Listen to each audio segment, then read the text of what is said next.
the traditional territory of the First Nations and the homeland of the Métis. So thank you for being here. My name is Jennifer Wright, and I work at the Saskatoon Council on Aging within the Caregiver Information and Support Center. And here with me today is my colleague Leslie McCalla, and then we have our two nursing students, Ashley and Allison, who are also with us today. Just a little bit of background about the Caregiver Information and Support Center. It is a program of the Saskatoon Council on Aging. We provide information, support, resources, and guidance to caregivers and the community. We're open Monday through Friday from 8:30 a.m. until 4:30 p.m. and we're closed over the noon hour. Our office can be found right across the hall. So we're here within the Saskatoon Field House located at 2020 College Drive. And we'd love to have people come on down, visit and connect with staff in the Resource Center, as well as peruse our wall of resources. You can also connect with us by phone. Our phone number is 306-652-4411. And for those of you who are outside of Saskatoon, you can call our toll-free hotline number at 1-888-652-4411. So again, welcome to our AGE-ucation workshop. We have a valuable presentation today on fire and fall prevention from the Saskatoon Fire Department. And if you are joining us online, please note that we will be monitoring the chat area. So if you do have a question, please write your questions or comments in the chat box below. And during our Q&A period after our main presentation, we will try our best to answer all of your questions. Okay, so just a little bit of housekeeping.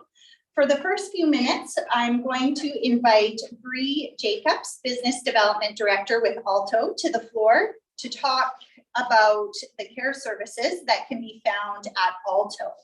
Alto has generously donated 4 hours of free respite care to a limited number of attendees attending our fall AGE-ucation workshops. Following Bree's introduction to Alto, we have our main presenter here, Dory Cron, and she is a representative from the Saskatoon Fire Department, and she'll be presenting on today's topic of fire and fall prevention. And from my understanding, I think that this presentation may require a little bit of involvement of participants today. So get ready to learn and apply the information you hear about. Following that presentation by the fire department, as mentioned before, we will have a question and answer period. So if you do have any questions, we will save time for that at the end. So without further ado, I'm going to invite Bree up here and we'll give her a warm welcome. Thank you very much for having me again. And thank you, SCOA, to Jennifer and Leslie for hosting these workshops. I think they're very valuable.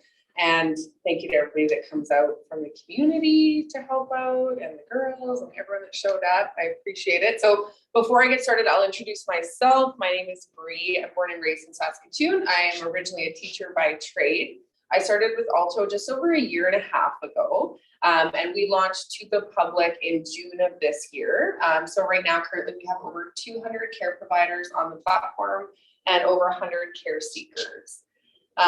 So yeah, let's get going and get started on it. If you do want to talk to me, I will be around after the presentation. You can ask me any questions about Alto or anything home care in general. So with over our 40 years of healthcare expertise, we found a few problems when interacting with the home care sector. So traditional home care agencies can typically be expensive. There's usually a minimum number of hours that you need to hit, very rigid scheduling, and there's a large cost to care gap.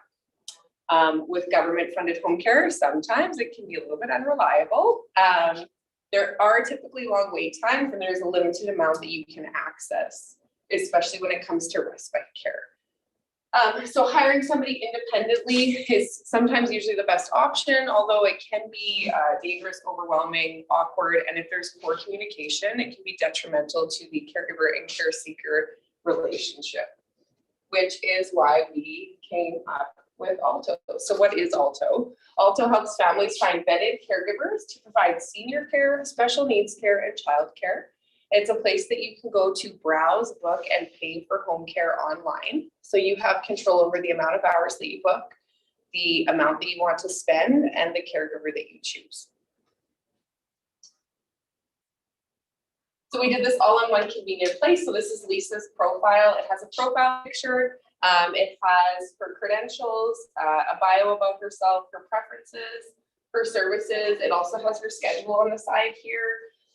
So you can choose a caregiver that fits your family perfectly or yourself perfectly.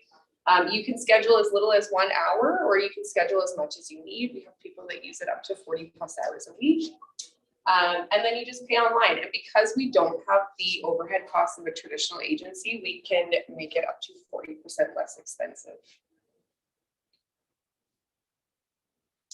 So when I say that our caregivers are vetted, what does this mean? It means that they're vetted by an internal staff member. So they provide us proof of 3 things. They show us a criminal record check, including the vulnerable sector that's been performed within the last 3 months by a local police services. So we don't accept any criminal record checks that have been performed online. They also provide us proof of CPR and first aid certification because they are working with a vulnerable population. So this has to be performed by a Canadian accredited institution, so such as St. John's Ambulance or the Red Cross or any of their affiliates. And then lastly, we ask them for government issued photo identification. And this is just to cross-reference the other documentation and make sure that everything lines up and they are in fact who they say they are.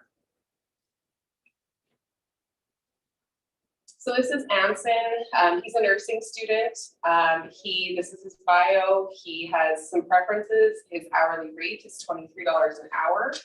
And it's really easy to book him. You just click the day that you want and the hours that you would like. You can deselect hours. You can select 1 hour or multiple hours, depending on what you need. And then you just choose the service. So whether it be senior care, special needs, child care, housekeeping. And then you select your care profile and any additional information that you think Anson should know. And then all you have to do is just input your credit card. And once Anson sees this booking request and accepts it, the charges will come right off of your credit card. I know a lot of people ask me, well, they're a little weary to put their credit card online. We use a third-party integration system called Stripe Connect, which is used by Shopify and Amazon. So we actually have no access to your credit card. They have very strict security measures, which is the reason that we use them. And you can pay online, so everything is easy as 1, 2, 3. So this is what some of our clients and caregivers say. We believe that connection is at the heart of finding good care, which is what we promote on Alto. So the top quote here, obviously the names have been removed just for privacy purposes, but the top quote is from a client. Our family is very grateful for the support our father receives from Alto service providers. With this assistance, we are able to keep Dad safely in his home longer. And then the bottom one is actually from his caregiver. I met him today. I'm speechless. I'm not sure if there's ever been a more precious man before. Oh my word. Thank you so much for finding him and his darling daughter. What absolute gems. We find that when you give caregivers control over their schedule and what clients they would like to work for and what they would not like to take on, it forms really strong connections like this one. And that is Alto. So if you guys have questions after, just come up and ask me. My phone number is also on there, and I can give you, there's a business card at the front that you can grab and connect with me if you'd like to. Thank you. It's been wonderful that you guys have donated the hours for respite. So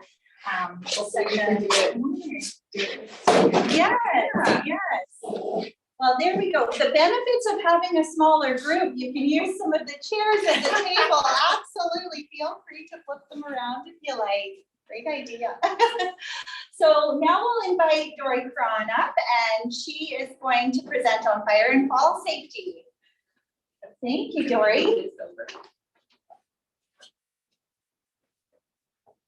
Want to switch the TV off? Oh, yes. We have a little less on our screen. It's very good artwork. Go. Okay, so if I stand here. So can everybody hear me? You guys are good? That's excellent. You guys are good? You can hear me? Good, I'm glad. Very good sign. Okay, I'm gonna try and stay and stand in the right spot. I think we can face it a little bit more this way. Like that? Yeah. And that was good. Perfect. Okay, so I'm gonna just ignore that and we're gonna go. Yes. All right, so like Jennifer said, my name is Dory Cron and I work for the Saskatoon Fire Department. I always sometimes feel like I'm getting kind of long in the tooth over at the fire department because I've been there quite a while. But you know what? Fire and fall prevention are important messages. So sometimes people ask me, why would the fire department be involved in fall prevention? Any ideas why? Yes. Because they're first responders. Yeah, we are first responders.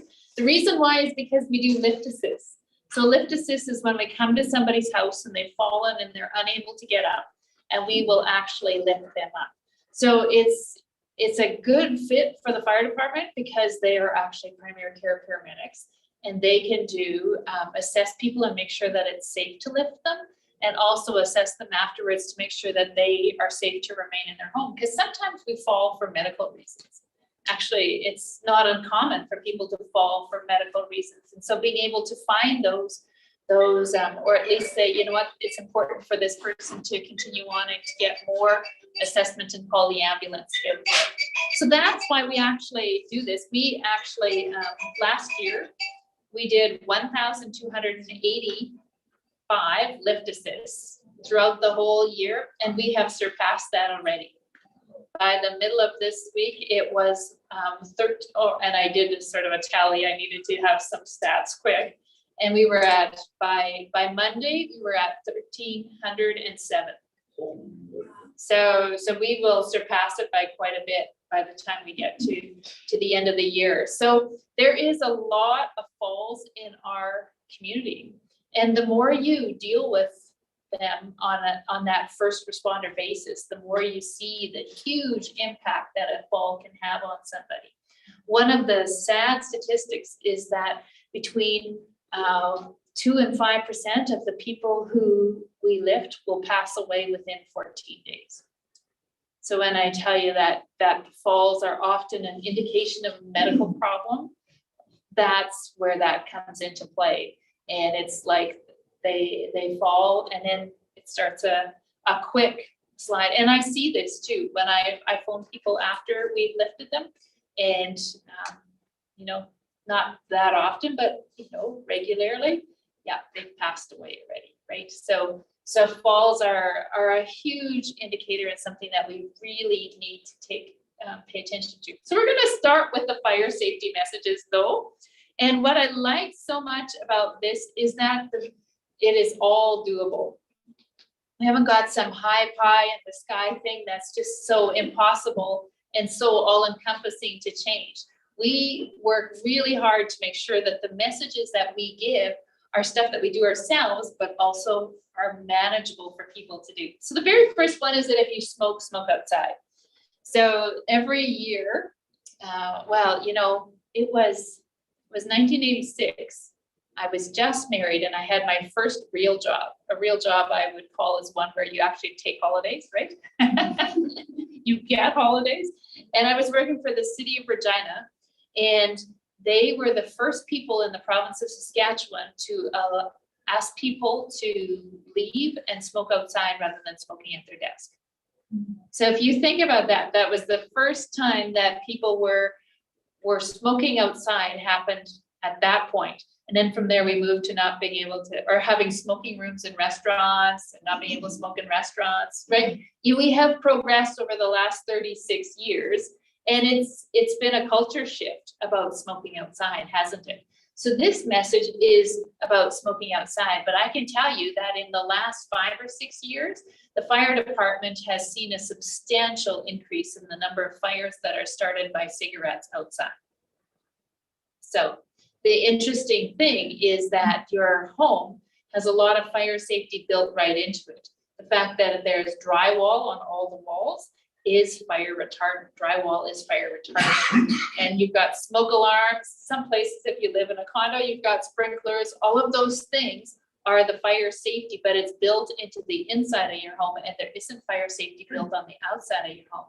So when we have these fires started by cigarettes outside, often people's homes have got fire all the way around them, and the people inside them don't even know that their house is on fire, right? So you gotta be super duper careful. If you or anyone else is smoking outside, we want people to be using receptacles that are made out of pottery, glass, or metal, and have a lid.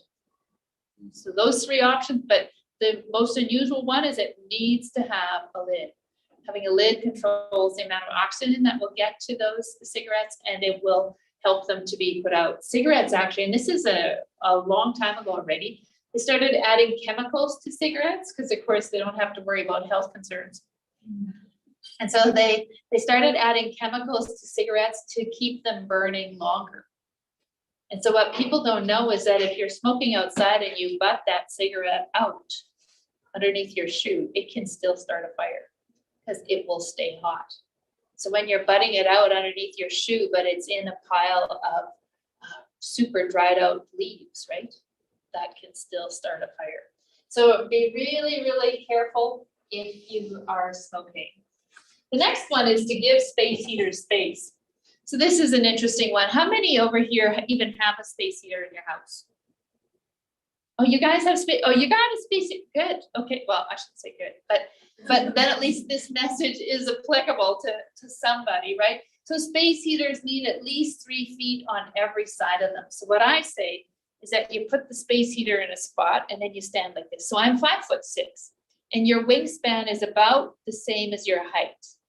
And so this is about, so we need a 6-foot circumference, right? So if I stand like this and go all the way around, there needs to be nothing in that circumference that can burn, right? So we recently moved to a historical home, and our house, you know how historical homes are, right? There's not an abundance of plugins. And so what I'm finding is and it's also got a complicated heating system that some rooms are heated like this and some like that, right? Because it's been a lot of years. They've been trying to recover from the original coal heating that is no longer happening. Good.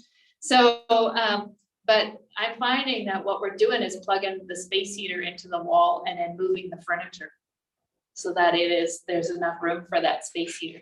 So there was an interesting slogan that I ran into the other day, and it says, even space heaters need their personal space. And then I'll tell you one more story. When we moved into our house, the lady who lived there before us had drapes that went all the way to the floor because that's really the style, right? These long drapes. And but I did a little research on the type of home that it is. It's a craftsman home, and they have really fancy windows on them. And so on a craftsman home, it's appropriate for you to have curtains only on the inside of the window so that you can see all the windowsills and everything, right? So I took about that this needed to happen when I was there. And so being too cheap to buy new curtains for everything, I just started cutting them off. And, so I did that, but in the 2 rooms that had electric baseboard heaters, those curtains, when I took them off, I went to shorten them, they were scorched. And you could see, it's just a nice, and it hadn't gone through to the other side of the curtains yet. They still look completely beautiful, but when you flip it around, you go, uh-oh, we've got a problem right starting here. So be very, very careful with space heaters. All right, the next one is kind of where the rubber meets the road. Stay in the kitchen when you are cooking. So not very many people, some people will guess this, but the leading cause of fires all across North America is cooking. And it has been in Saskatoon, it's been the leading cause of cooking ever since they decreed or outlawed that people couldn't burn rubbish in their backyard anymore. So when they changed that, it from burning rubbish in your backyard, then cooking popped up to be the leading cause of fires. Now, what would be one solution for if cooking is the leading cause of fires? What could we do about this? Any ideas? Yeah, pay attention. Yeah. Usually somebody comes up with a really good solution. We should just stop cooking. But then I go, yeah, we could. You know, that's an awesome idea. But I mean, I know what I'm making for supper, and probably everybody else here does as well, right? You know, we cook a lot. So fires start exactly what you said. Fires start when the attention stops. And when we forget about something, that's when the fires start. You would be amazed when I do presentations around Market Mall, you know, because there's so many condos there, that really, it's incredibly often somebody says, oh yeah, there was this person that was boiling eggs, making hard-boiled eggs. And you think, and they forgot about them and went to the mall and came back to these eggs, you know, the water had all boiled out and these eggs were burning. And the reason why they tell me about hard-boiled eggs is because eggs stink like nothing else when you burn them. and so that's the one that everybody remembers. But you know what, if somebody forgets hard-boiled eggs that only need to boil for 8 minutes, you know that they are forgetting other things as well, like potatoes. And I can even tell you my own personal stories. When I grew up on a farm, and there was 10 kids, and I'm the 8th. So way at the bottom of the pile, and I got to make a lot of suppers. But what I would do is peel all the potatoes, stick them on the stove to cook, and then I would go play piano, because it was 20 minutes, right? And I would play piano, and we had a lot of burnt potatoes. Right? So what not to do? So stay in the kitchen when you're cooking. And I'll even take you one step further. The firefighters in the 80s, they negotiated that their lunch would start at 11:30 instead of 12. Have you ever heard of anybody, their lunch? So firefighters' lunch starts at 11:30, and that's written into their contract. The reason was, and it wasn't the 80s, I should say it was the 60s. The reason was that they knew that when the kids came home from school, everybody fired up their stove, and that's when the fires happened, right? So they were tired of going to fight the fires hungry. And they says, we know this happens. Let's just solve this ahead of time. We're gonna have lunch beforehand so that we're not hungry, and we'll be ready to fight the fires when they happen, right? You know, so stay in the kitchen when you are cooking. It is the best solution. And my slogan for that is to stand by your pan. So always good to stand by your man, but if you stand by your pan as well, that's a good thing. So when you've got something on your stovetop, staying in the kitchen is a reasonable option. And you know what, I'll tell you this with all honesty. When I tell you something, I try to make sure that I do it myself. And in my unique house, the kitchen is in the basement, and so is the dining room. So it has a walkout basement, and it was built in 1907, and the architect who designed it thought that the kitchen and the dining room would be a really nice thing to have in the basement. And nobody thinks that anymore, but he did. And it's really, the dining room is to die for. It is very beautiful, and I like the kitchen too. And it's a walkout basement, so it doesn't seem like a basement, but I can tell you the doorbell always rings a whole flight of steps up top, and so does your company arrive, right? You know, so leaving the kitchen is a temptation for me all the time, right? But the key is you turn the elements off. And when you turn everything off, then you can leave, and then you just come back and pick up where you left off. Staying in the kitchen when you've got something baking, that's a little bit difficult, isn't it? You know, let's say you got a carrot cake in there and it's got to bake for, you know, an hour. Yesterday I made a banana loaf, right? It has to bake for an hour. You don't want to stay in the kitchen all that time unless you're doing something right. So a timer. Timer's really good. These are great timers. You can get them at Dollarama. They have a magnet on them so they can sit on your fridge, but you can also clip them onto your shirt. So timers are a great thing, or set your phone, something like that, just to make sure that you are reminded to come back. All right. Now, what should you do if you have a fire on your stove? We're going to go over this really quickly. If you have a fire on the stove top, let's say you're making, I have a recipe for a sweet and spicy cashew chicken. And the recipe tells you to heat the oil till it's hot but not smoky. And this is just 1 tablespoon of oil, right? Because of course we're doing a stir fry here, right? So just a little bit of oil, but still you're heating it till it's hot but not smoking. And if you're in the kitchen, you'll catch that. If you're not in the kitchen, might not catch that, right? So if you happen to have a fire on your stove top, what should you do? You got some ideas? Put a lid on it. Put a lid on it is the right answer. So you want to cover it up and control the amount of oxygen getting to it. So fires require 3 things. You have to have oxygen, you have to have fuel, and you have to have heat. Okay, so when you put a lid on that fire, you're controlling the amount of oxygen that gets to that fire. And then when it's safe for you to do so, and you can turn the element off and still keep the hair on your arm, then you can turn the element off, and that controls the heat going to that fire, right? However, if that fire has moved to anything, absolutely anything, or even if it's been licking out of the pot really big, make sure you call 911 and get us coming, right? Okay, so that's what you do if you have a fire on your stove. What would you do if you had a fire in your oven? It's the same thing. Oxygen, fuel, heat, right? Baking soda? Yes, puts on fire, exactly. Oh, BS puts on fire. Baking soda does work. But if you wanted it, if you've got a fire in your oven, once again, we're gonna do the oxygen. So you leave your oven door shut and you turn the oven off. So if you leave your oven door shut, then that controls the oxygen getting to it. And then when the fire has smothered and gone out, then you can open the oven and figure out whether you're getting a new stove or not. Like how bad this was, right? So baking soda would be way more likely used on your stove top. But I still think that generally a lid is easier, and a lid is, if it fits well, will seal it really quite good.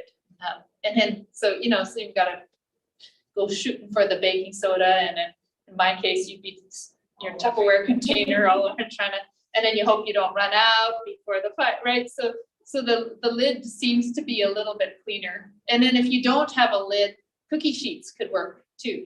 But I had this person complain, says, well, lady, now you want me to dig out the lid and a cookie sheet and all this stuff. Yeah, no, just make sure you've got something close by that can go. All right, so fire in your oven. Don't open the door, turn the oven off, and then figure out what's happening. Microwave, exactly the same thing. You don't want to open your microwave, and you want to turn your microwave off. Now, how do we turn our microwaves off? Push the button to open the door, right? Yeah. So you push the button, the door pops open, and that's how we turn the microwave off. So if you have a fire in your microwave, you need to hit the cancel or the pause button. Okay. So the older I get, the more anal I am, and I don't like that microwave to say 33 seconds. I wanted to say that it is 7:58 or whatever it is, right? So I'm always hitting the cancel button to get it to go back to the time. That's the button that you hit if you have a fire. So another thing with fires, we have to, in the kitchen, always talk about not wearing loose flowy clothes. And we used to, just recently had all those sweaters that went way down and nice bell sleeves, right? These were such a fire hazard, right? So not wearing loose clothes, make sure those handles are turned in, and the oven mitts and everything that can burn. We did a house inspection for hoarding of all things. And she had a pot, like a container, a big one, full of all of her kitchen utensils on her stove. And of course, there's wooden spoons and everything in there. So that's the stuff we don't want to see, right? So all of those things are a really good idea. Okay, so stay in the kitchen when you are cooking. Stand by your pan. If you take away one thing, stand by your pan. We're gonna make it go. If your clothes catch on fire, stop, drop, and roll. All right, you guys want to demonstrate? Oh, they're gamers. Okay, perfect. This is like a banner presentation for me because this is not the way the answers I get. Okay, so you're gonna stop, drop, and roll over here. So we want you to, you're gonna stop, obviously. Now drop to the ground. Okay, now cover your face, your hands, and start rolling. Excellent, excellent. Come back, yeah. So how does it feel? Oh, and then when the fire's out, you stand up again. Doesn't it hurt your elbows? Not the best. Not the best. I agree. When I started with the fire, I'm like, well, I'll get down. I'm going to show people how. Oh, that hurts. Right? So yes, thank you so much. They are no longer have any fire on them. Right? Stop, drop, and roll. Really, really good. Well, what's another way to, if your clothes caught on fire and you didn't want to stop, drop, and roll, what would be an option? Blast yourself. You can smother the fire just like you would anything else, right? So smother the fire with a towel or a blanket, something that you got close by.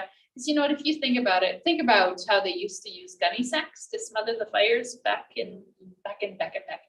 way back in the day, right? So something like that, you can smother the fires even with something that you can, well, I can't use that because it would burn, but it will still work to smother the fire. So really the key is to smother the fire, but you don't want your clothes to catch on fire, okay? So that's number one thing, but you know what? Our clothes catching on fire is not nearly as big of a consideration as it used to be because our clothes all have fire retardant in them now. However, that doesn't mean that I don't have any stories about people's clothes catching on fire, because even with fire retardant, some people can manage to do this. So, and this happened really recently. My chief came in and he says, "Yeah, have you guys seen this video?"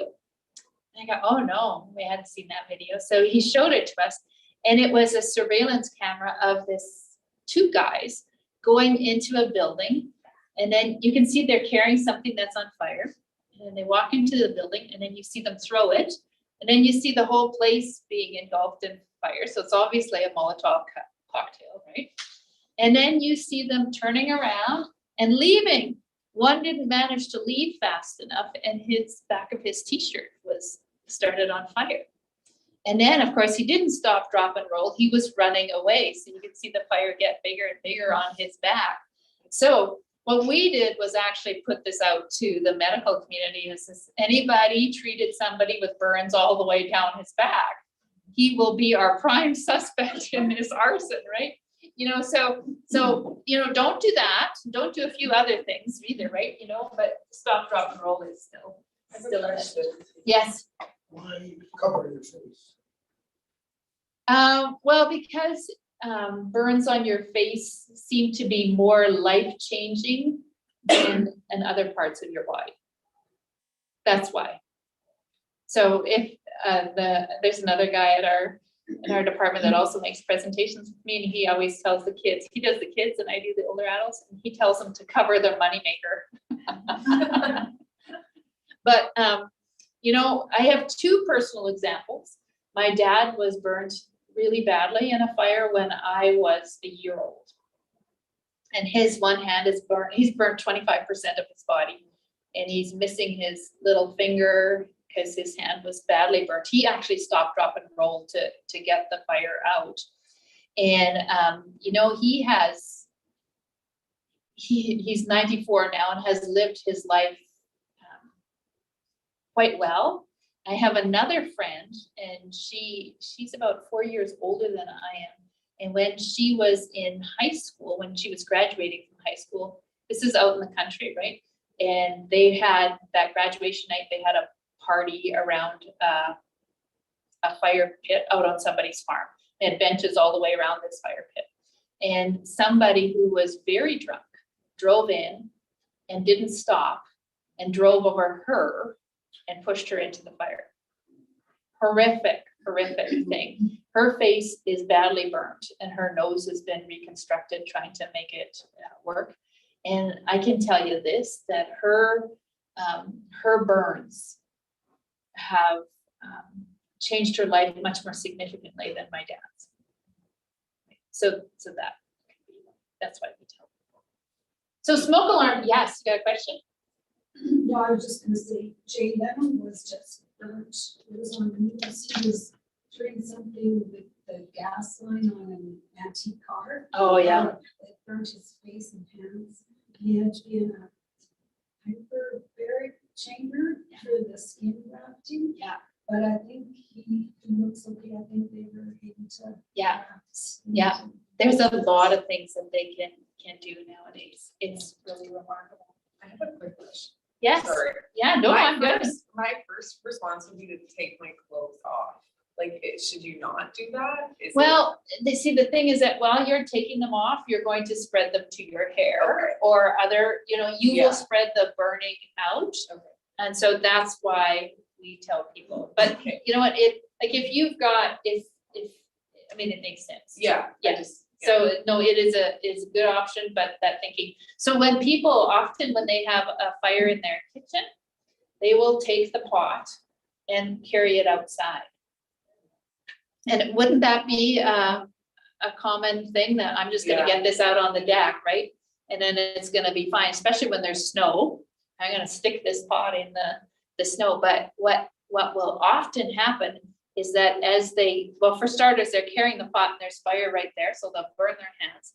And then they will also, because the fire is big, will have a tendency to trail fire all the way out of their house and light their whole house on fire. So yeah, there's a lot of things that can happen.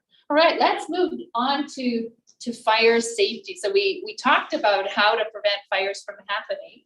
And now we're going to talk about how to be safe if you have a fire. And the very first one is that smoke alarms save lives. So smoke alarms, you all have a smoke alarm, right? Tell me, where does everybody live? Do you live in condos or your own house? Who lives in their own house?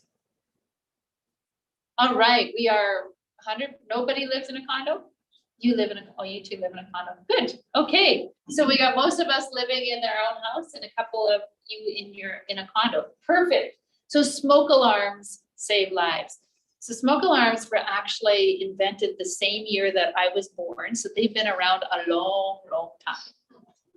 They were made mandatory in Saskatoon in the early 80s. Okay. So before that, people could have a smoke alarm if they wanted to, but by the 80s, then they brought in the bylaw that everybody in Saskatoon had to have a smoke alarm in their house. So they firmly believed, and the research showed that if you had a smoke alarm in your house, the number of fire deaths was cut in half. The reason was that before smoke alarms were a thing, the people that had a fire at night, the smoke would kill them in their bed before they ever woke up. So the smoke puts you into a deeper and deeper sleep, and they just would never wake up. And so they made smoke alarms mandatory and they watched the numbers go down. Now in Saskatoon, we did some looking back and we knew that in 1978, there was 15 people who died in a fire that year. You think there's 15 people that die in fires in a year? How many do you think? Any guess? Yeah. This year we've had one person. He died in a fire because he was smoking in bed with medical oxygen. Oh my. Yeah, what not to do, right? But so there's very few people that die in fires, in house fires anymore. And when somebody does die, often our first question is, did that smoke alarm work? Right? Was it working? Because it's only working smoke alarms that save lives. So we actually, in every fire, we're looking, did the smoke alarm go off? Did it warn people? Did they get out? All of those things. We look at every single investigation. But working smoke alarms save lives because they wake people up and they give them enough time to leave.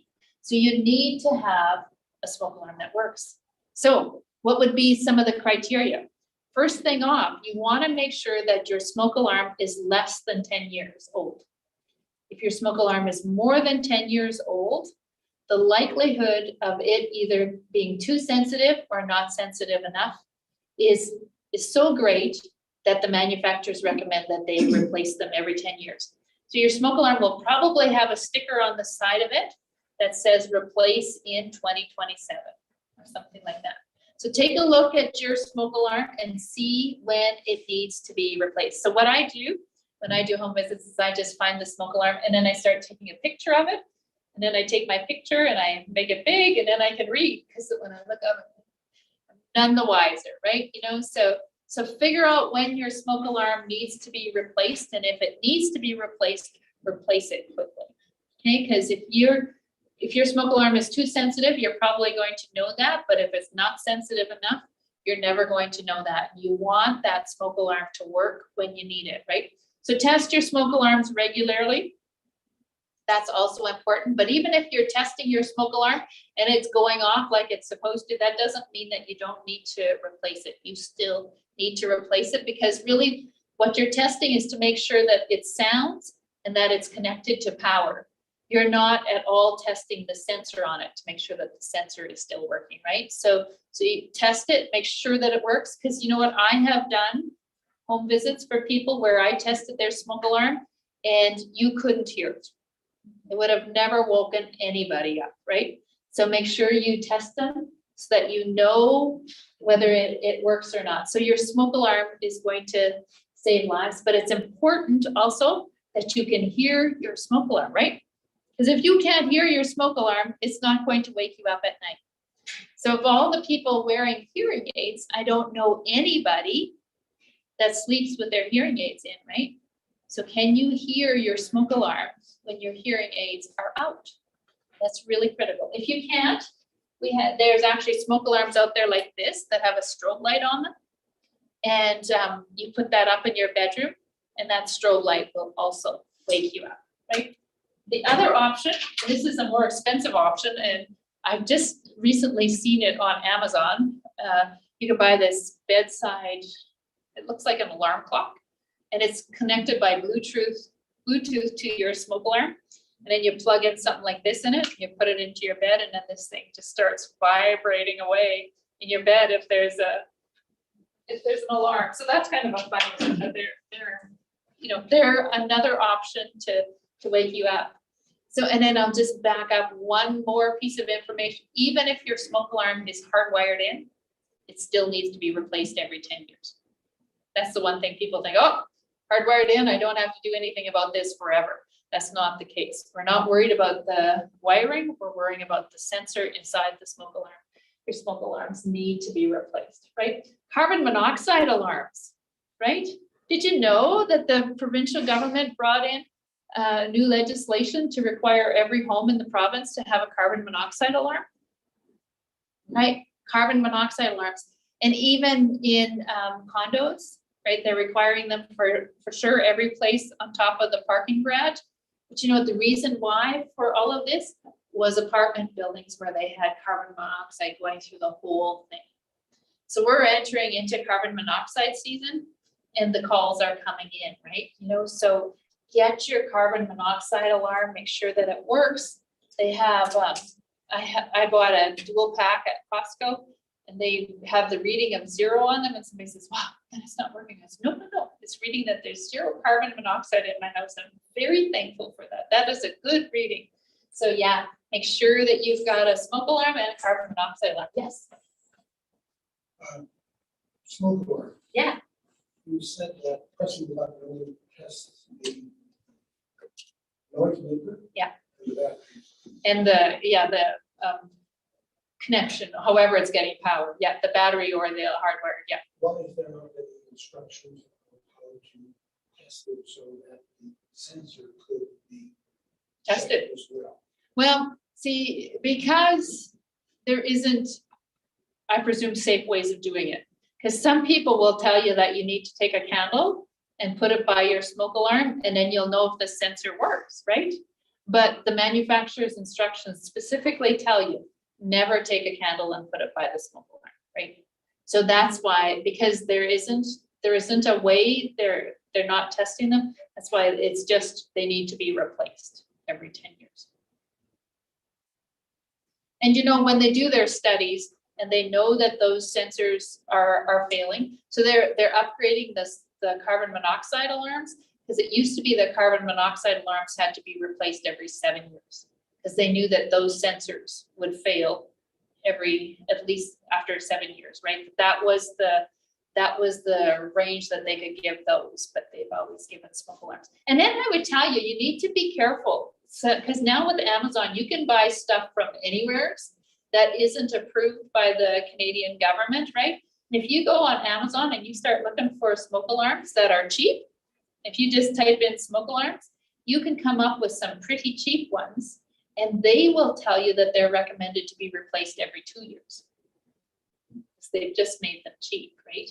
So you need to be careful out there and buy a smoke alarm that needs to be replaced every 10 years, but 10 years is the standard.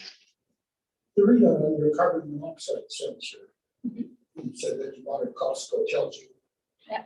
how much carbon monoxide. I don't think that's the case. I believe that those things are included as a type of device, and you cannot count on the reading on it to tell you what the ppm is. That's what I initially thought. Are you sure? That's what I initially thought when I bought mine, that here, now I can tell whether I'm progressing or whether I've got a problem because I have a readout. If you read the rest of the instructions in there, It tells you that it's a progressive one? it's after a certain concentration for a certain length of time, then it will go off. Yeah, they will, and you know, they will go off pretty low. They're gonna go off at, the one I was reading, it was 6 or 7. I don't know what. They're gonna go off, and it maximum is, you know, if you've got a reading of 30 on yours, you've got trouble. If you got a reading of 200, you might not be alive to see it, right? You know, I so. think the point I was trying to get was the display does not give you an indication of the present reading. Okay, well, I'm gonna read my instructions, because that's not what that's not what I've seen. So I've seen carbon monoxide alarms with the reading on them, and then the firefighters come in with their readers and get the same number. So that was the amount of carbon monoxide in that house, and that's what it was reading. So they came up with the same. All right, yes. This might be a silly question, but how do you, is it okay to have some carbon monoxide in the air? Like, is that common? 0 is the most common reading to have. And very low amounts aren't going to make you sick, but you know that carbon monoxide will make you feel like you have the flu. So you're not going to know how, and one of the ways people know that they've got a carbon monoxide problem is if they feel sick in the house and then they go outside and then they feel good, right? So then you know you've got a carbon monoxide problem. But a person should, you know, like those carbon monoxide alarms are there to tell us that, you know what, this isn't just the flu that's going through your house.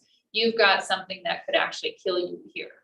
And so, yeah, if it was me, a rating of 0 is good. So And anything other than that is a problem. yes, and then they would contact the fire department. Yes. there. Yes, if your carbon monoxide alarm is going off, you need to contact the fire department. So let's run through that. What should you do if your smoke alarm is going off? Get out, right? Yeah. So if your smoke alarm is going off and it reminds you that you've pushed the toast down 3 times, I guess you can pop the toast back up and flap the towel and open a window and deal with life the way you do in those situations, right? If you live in a condo, don't open the door to the hallway, because that sends the smoke out to the hallway, and then you've got everybody that needs to use that hallway experiencing your smoke, and then you could have heat detectors going off and blah, blah, blah. So open the window. But if your smoke alarm is going off and you don't know why, it's time for you to get out. If you live in a condo, you actually will have a self-closing door, and the door will close behind you on your way out. The reason for that is that it will keep the fire and the smoke in your suite, and it won't progress to the rest of the condo. It's really important that your door closes. When the fire department comes to do an inspection, we will actually just take a door, open it a foot, and see if it latches. So that's our testing on. We want, you know, you can adjust those self closers, but we want it to close and latch. Okay, so, and that's to keep the smoke within that suite. So if you live in your own home and your smoke alarm is going off, it'd be great if they were all interconnected so that you know right away that there's a fire someplace in your house. Now, the biggest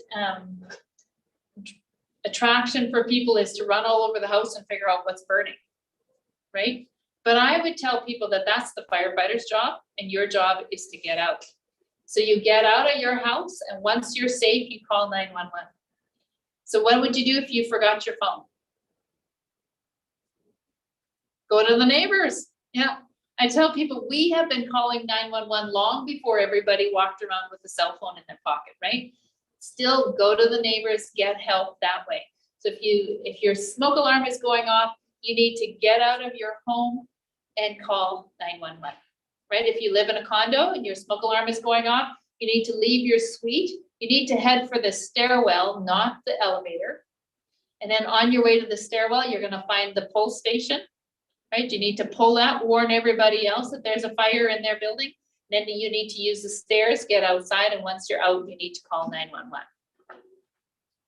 Clear as mud. So, and then I'll go through too, if the fire alarm is going off in your condo, that means that there's a fire someplace in the building, but it's not in your suite, right? Because your smoke alarm is going off. So now we know there's a fire someplace else, but it's not right where you are.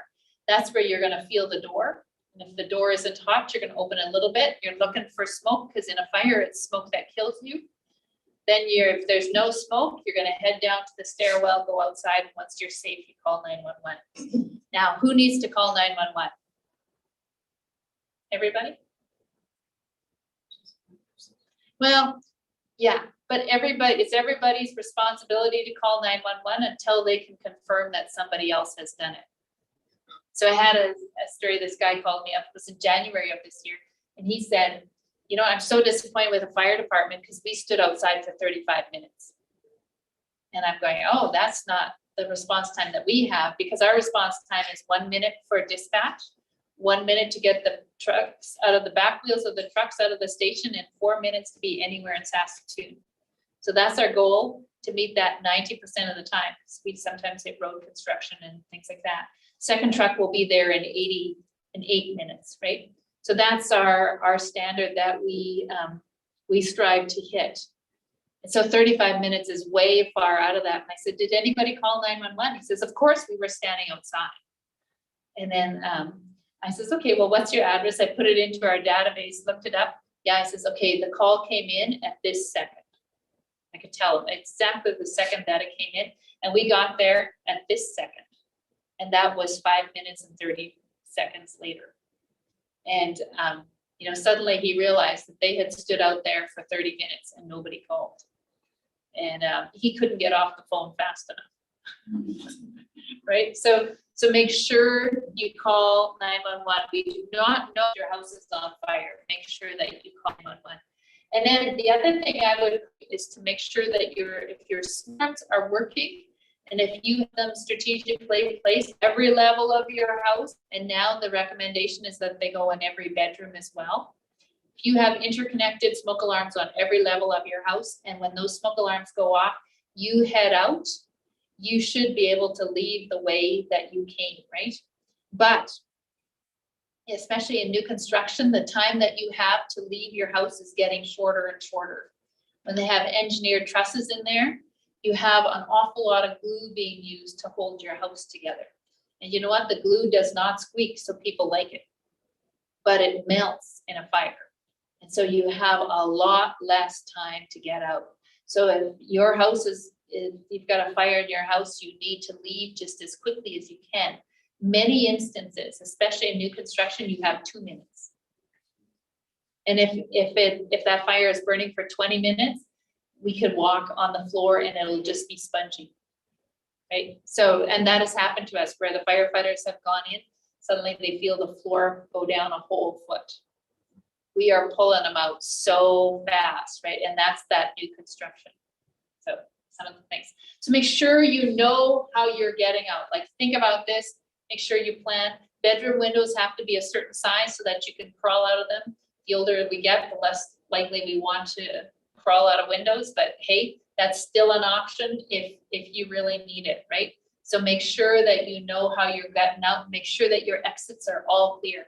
Sometimes people have, they never use the front door, and so they just start putting stuff in the front door and it gets narrower and narrower, and then it becomes a blocked exit. Or sometimes they use it to store stuff, right? So my husband had a wheelchair for quite a while, and it was, I'm telling you, when he was not in his wheelchair, it was convenient to just it kind of fit really nicely there, right? But that's the sort of stuff that's always a problem. So make sure that you plan how you're going to get out and to practice that. Make sure you know your local emergency phone number. We've covered that. And then make sure that you know that you can do what you said you were going to do, right? So whoever you said you were going to get out, whatever the plan was, make sure that your abilities match that plan. I had one lady tell me that she had a walker, and she was one of those tiny little ladies that wears a 3-piece, a skirt and a jacket to go to the mall, right?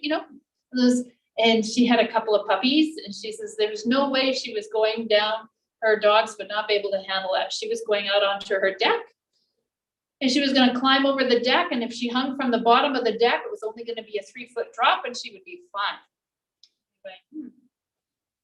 Well, the first problem is getting over the deck, right? Because, the railings don't come to here, they come to here, right? So getting up and over, but then an even bigger problem would be to reach down to the deck at your feet and then drop down so that you're hanging from the bottom of the deck. Like, that seems like an impossibility to me, right? So make sure that you can do your plans. All right, any questions from anybody? Any questions online? Again, I am monitoring that, and nothing has come in yet. Nothing has come in yet. All right. So are we ready to move to fall prevention? Everybody? Yeah. So if you've got your sheets and you're following along, we just need to flip them over. And we're gonna move to fall prevention. So this is where we can do some interactive stuff. What I like to do is have people practice to see if they can stand on one foot.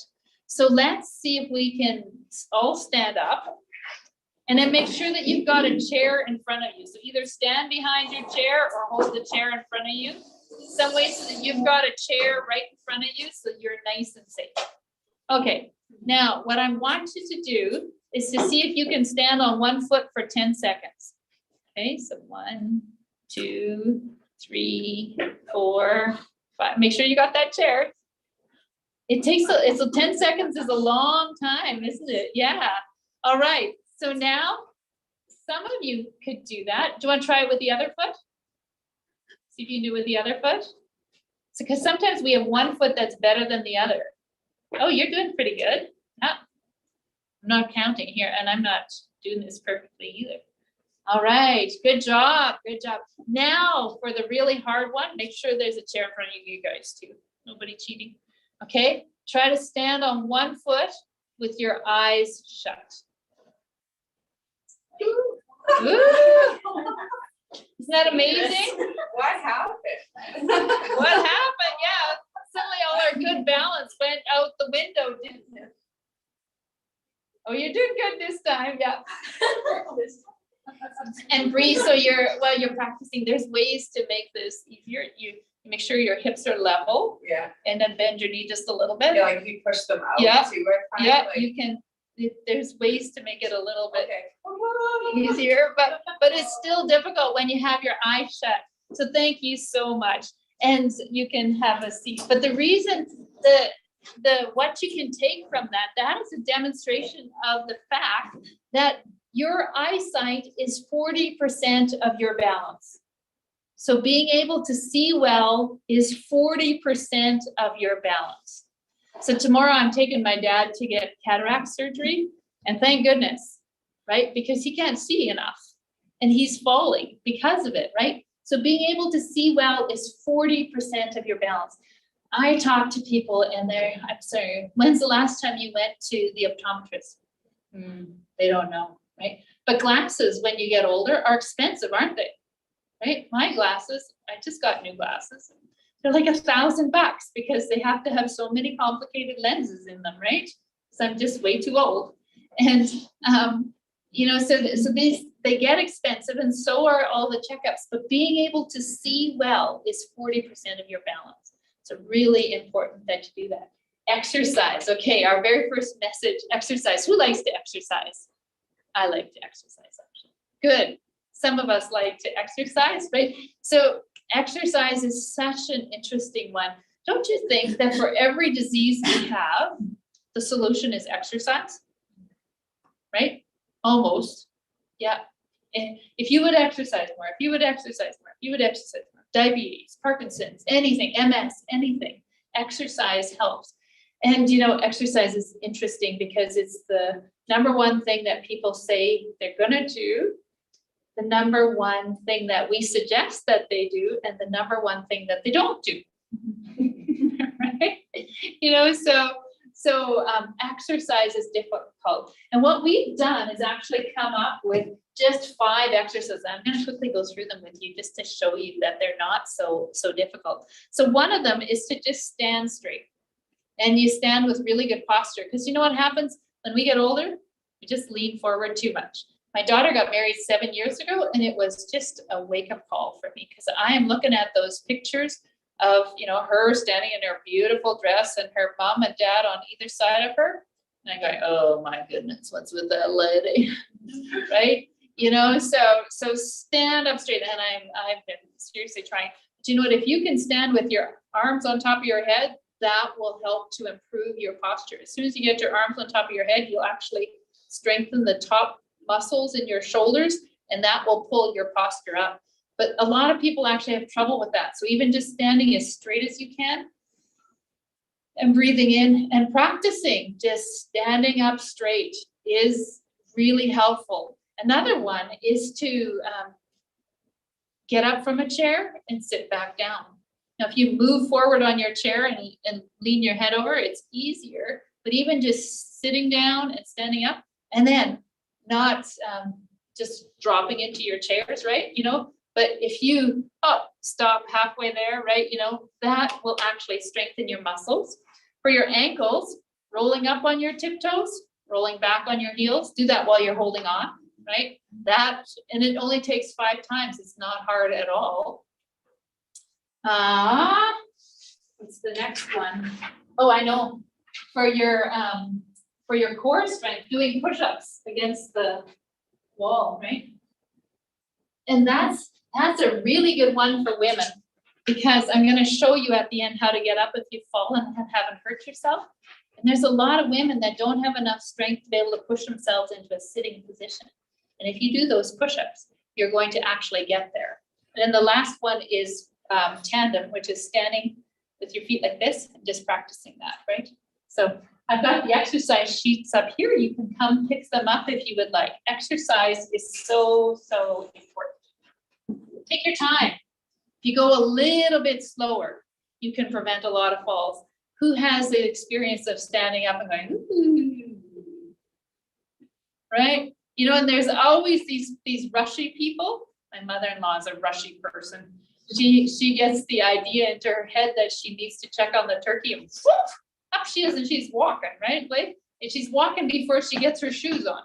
And so, you know, those are the people, they fall because they're up, you know, and you just need to settle down and take your time and, you know, even just count to 10. And especially at night, you know, most falls happen between the bedroom and the bathroom at night. Why do you think it is? As we're popping out of bed and we're rushing to the bathroom, right? Reality, that's why it's happening, right? But you know what, if you can just stand up and count to 10, and if you're dizzy, that's not going to be long enough, but it'll be long enough for you to go, oh, I'm dizzy, I better go a little slower, right? I better stand here, because otherwise people are walking, they've taken, you know, 3 steps, they're halfway to the bathroom, down they go, right? You know, so take your time and go just a little slower. It's so helpful. Another really interesting thing to, and we don't actually have a message card for this one. They're doing a revamp and it's coming in. That one is medication.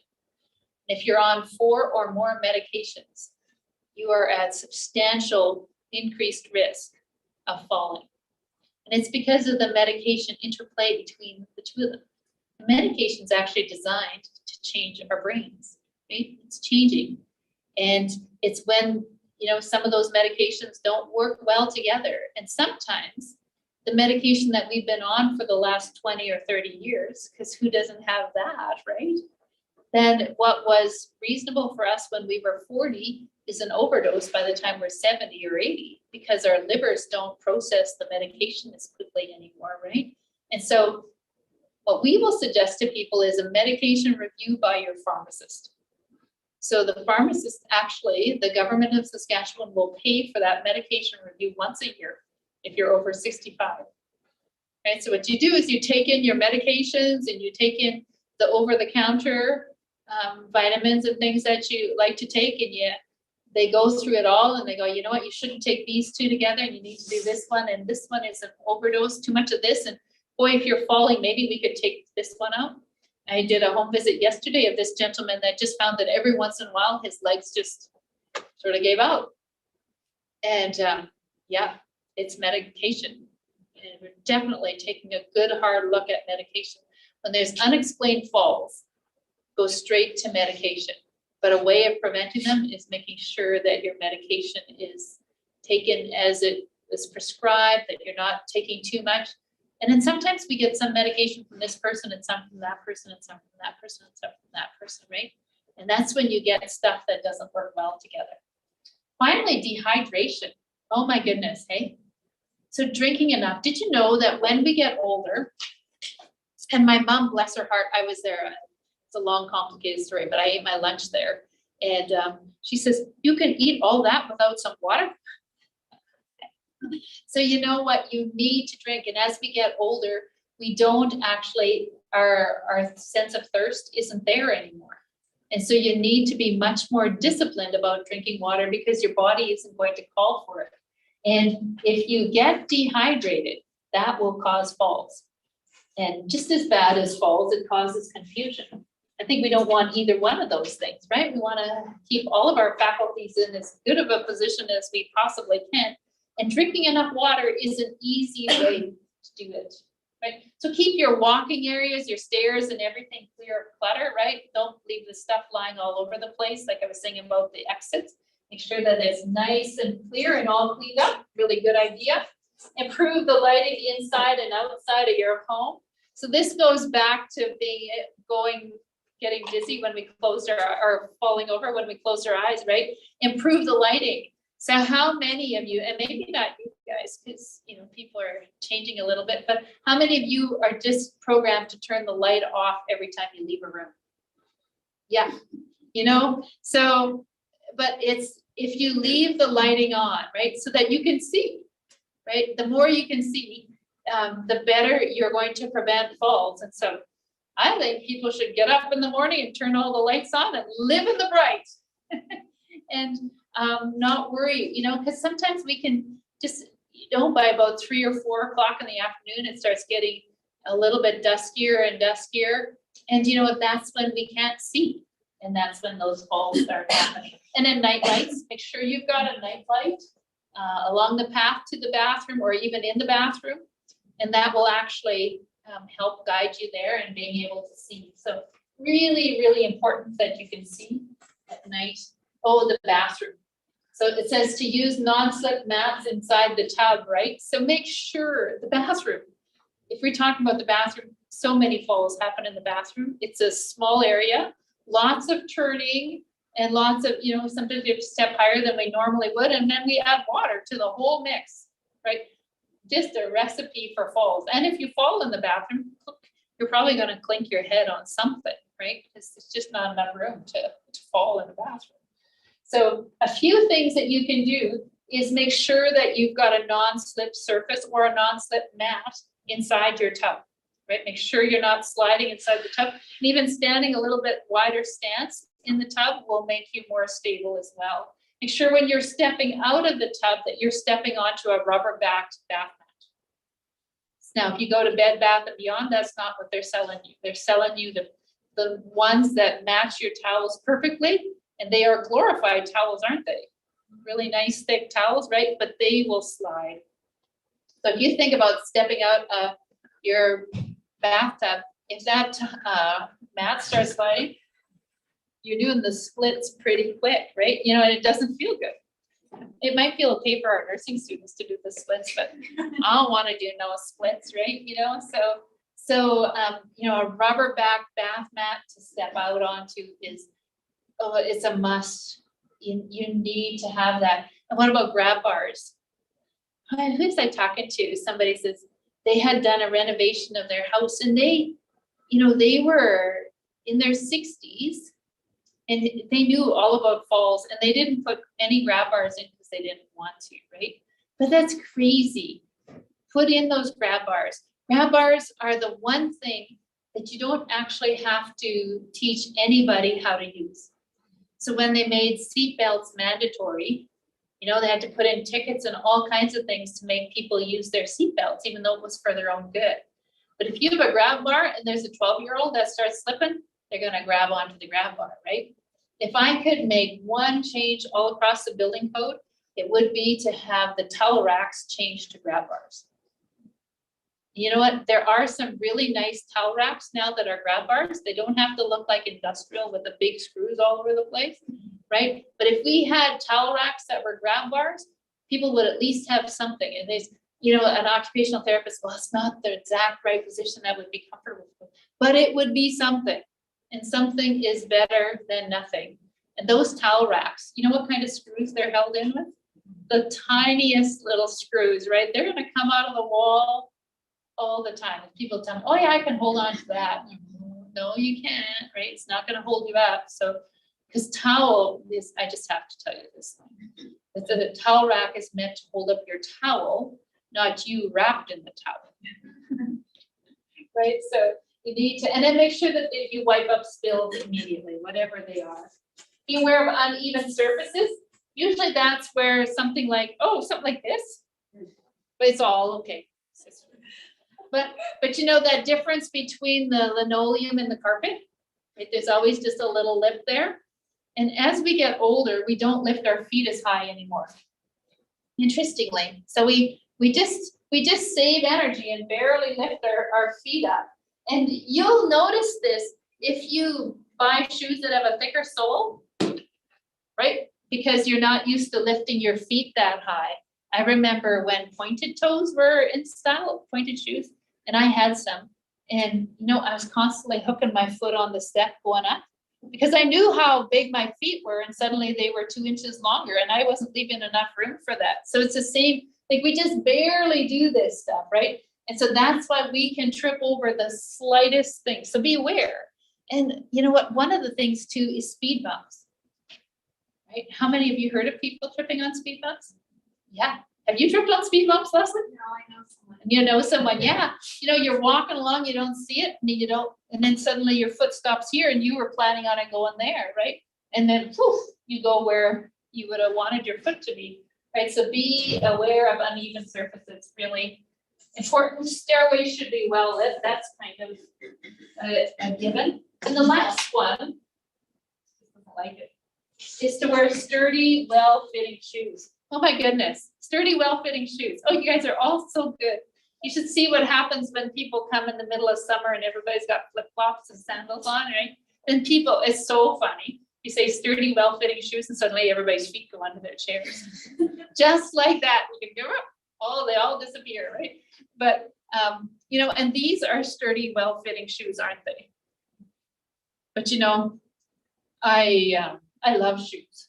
And when they told me I was wearing steel-toed boots, that was a very sad day, right? But, you know, I think sturdy, well-fitting shoes would be ones that have a closed-in back of some sort. Because you know what? The shoes that you can slip on, you can also slip off. So, I mean, I don't mean like Skechers, right? Skechers, you can step into them and somebody go, oh, well, that's a problem. But the ones without any back on them, and we were just at Tracks, you would be amazed at the number of shoes that are out there where they're designing them so that you can step on the back heel and turn them into slip-on shoes, right? You know, but the shoes that you can just slide into and they don't have anything to keep your foot in there, those are the ones that your feet will just slide right back out of. And the other interesting thing is that when you wear shoes like that, you actually take smaller steps and your toes work differently to keep them on, right? So wear shoes that are appropriate for what you're doing. Because sometimes people think, okay, runners work good for everything. But if you wear runners on a carpeted area, like a plush carpeted area, they're gonna trip you up because they're too grippy. And in the same way, those grippy socks that they give you at the hospital, they work great on floor like this, but you put those on carpet, once again, they're too grippy. And when you put your foot down, they're gonna grip, right? So wear shoes that are appropriate for what you're doing. Really, such a basic thing, but sometimes, you know, and sometimes we think, well, I don't want to wear grandma shoes. But I've been a grandma for a long time and I got some pretty good shoes.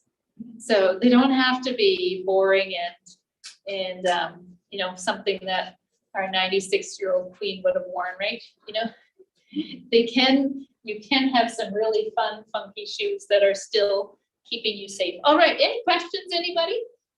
No, any questions? Any questions online? We're all still doing good? I'm still monitoring them. It's so far. Okay, the last thing I want to do is show you how to get up from the floor if you've fallen and haven't hurt yourself. Do you want to hold the camera? So there's not going to see a thing. So let's say you hit the deck. Down you go.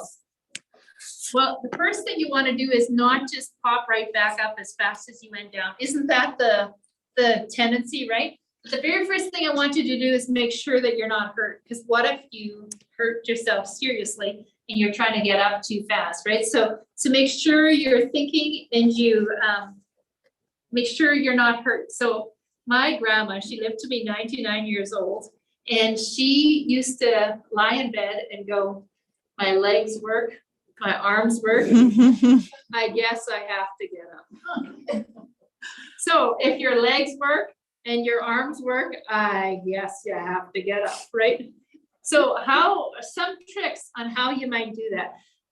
One of the hard things is to actually just roll over and get mobile, because some people end up completely turtled on their back, because it's actually a lot of work to roll over like that. But if you lift up one knee and one arm, and then you'll go over really easily. Now here's the part where you need some upper body strength. If you're strong enough, you're going to get yourself to sit it pretty easily, right? And one of the challenges of lying on the floor for 6-8 hours is pneumonia or blood clots. And if you can get yourself into sitting, you can start bump scooting around, right? And when you're bump scooting, you can get to the couch and grab a blanket off the couch or someplace, right? Grab something to keep yourself warm. But even while you're moving around your place, that's a way that you're going to be able to prevent blood clots, right? So if you can get yourself to sitting and bumming around your place, that also might get you to the phone or someplace where you can get help, right? But let's say you roll over and you can keep going and get yourself on your hands and knees. Now you've got mobility. So next thing I want you to do, I'll move a chair here, is crawl to a chair. Now, a kitchen chair usually works really well unless it's on wheels. So if you got one of those old ones that's on wheels, they don't work so well for this. But if you've got a nice sturdy kitchen chair, crawl to that chair, put up one knee, your best knee up, and then you want your knee on top of your ankle, right? If you try doing it like this, it takes way more strain on your knee and way more strength, right? So put your knee right on top of your ankle, one hand on your knee, one hand on the chair, and off you go. You don't have to go up very far, and turn around and sit down on that chair. Now, there's one more step that you're not expecting. I want you to sit here for at least 5 minutes, okay? So I want you to allow your nervous system to settle down. It's like being in a car accident, getting hit, and then starting to drive right away. You are an accident waiting to happen, right? So you just need your nervous system to settle down. So sit there for about 5 minutes, and then you can get up and go about your day, okay? So, because sometimes if you don't sit, you stand up, go right back down, and you have to do it all over again, right? All right, so I gave you all a pen and a notepad. Thank you. And I'm wondering if you could write on your, I'll give you guys one too. You write on your notepad one thing that you will do differently as a result of coming here today. So write this one thing. And I apologize for the pens. I just picked them up and they came in a plastic wrapping. So unenvironmental. So cool.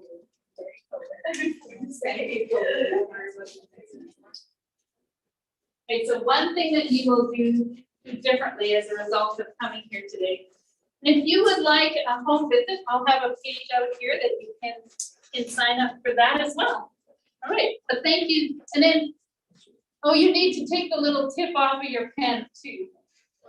You think that was the only reason for putting them in the plastic bags? You didn't put a tip on them, but they did that too.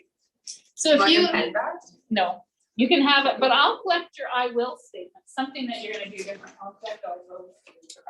That's okay. I'll take my clothes off. Not take my. That's all I saw. Just for you. All right, thank you so much.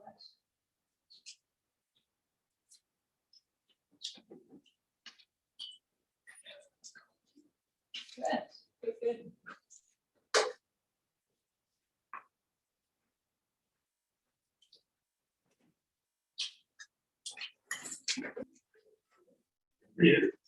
I'm sure I can.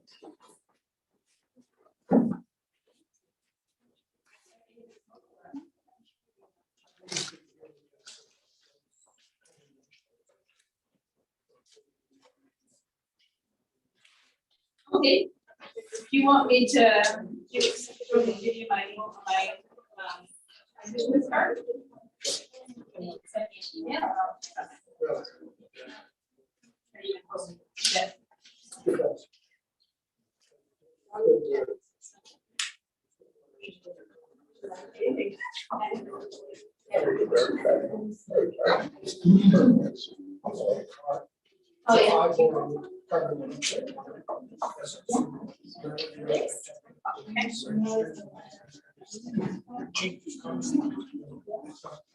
Oh, yeah. I'm not sure. It's not. Oh, yeah, they're the only ones. You know, I smoke. Oh, yes.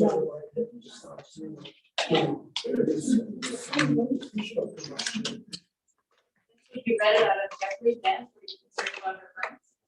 Yeah, I wasn't sure what the topic was. Yeah. I wanted to be six. Yeah. So that's when I started pushing on to. Yeah. And what are the Yeah. because I worked.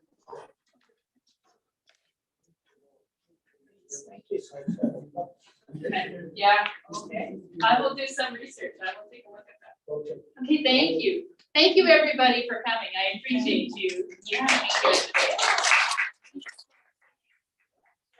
We all learned lots today. Thank you.